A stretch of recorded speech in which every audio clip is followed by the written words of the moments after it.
Here is a very simple ESL grammar activity that makes a really nice review or exam exercise.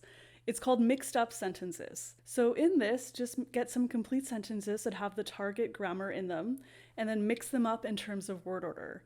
Students have to unscramble them and make a sentence. So the way that I do it, just to kind of create a bit more fun in my class, is I put students into pairs and then I give them a worksheet with maybe like 5 or 6 mixed up sentences, and they have to race other teams to be the first one to make the complete sentences. So that's it. It's a really nice activity.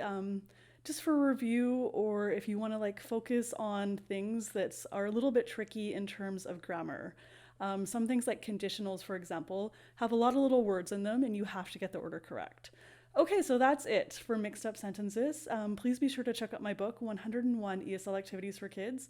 And please hit like, subscribe, and I'll catch you next time. Bye, everybody.